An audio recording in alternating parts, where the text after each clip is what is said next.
All right, so now we're going to be going over the ear, and that's going to be this part of your lab manual. So regions, you can see up there when we're discussing regions, this outer region, this is going to be the outer ear where the ear is, right? And then when we get into this canal, this is going to be considered your middle ear, and then this is going to be considered your inner ear, all of these intrinsic structures here.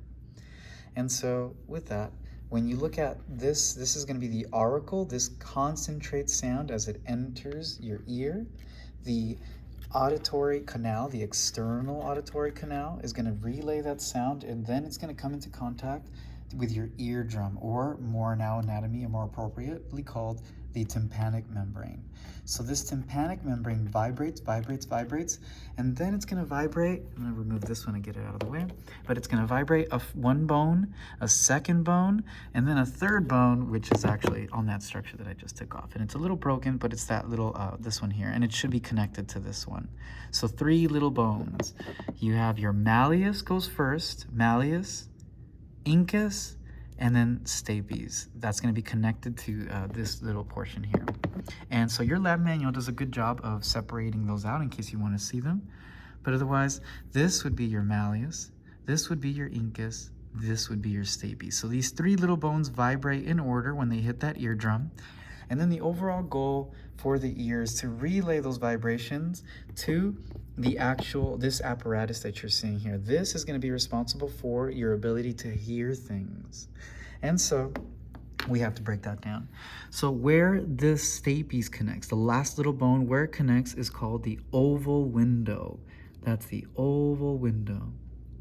And what sound is going to resonate through, and it's going to go into this structure referred to as the cochlea. When you look at this snail-like structure, you have to see 3 parts to it. This is one part.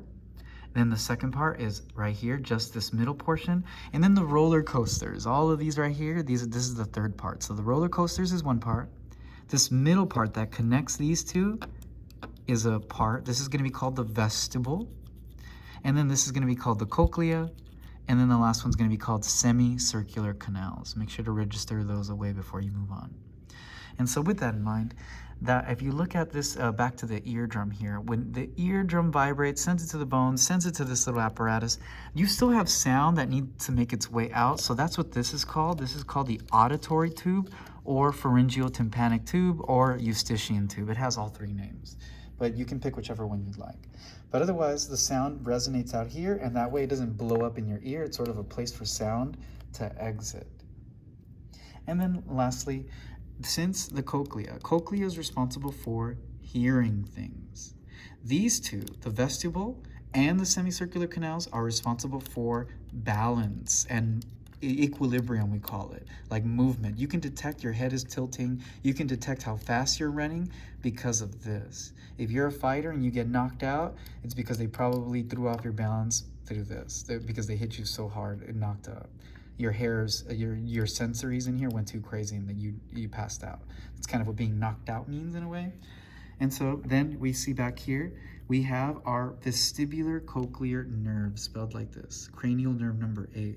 And I want you to think about what the name says, cochlea, vestibule. So they combine their fibers when they receive a signal for hearing, when they receive a signal for movement, they relay it into the brain through the vestibular cochlear nerve, and that's going to be this one here.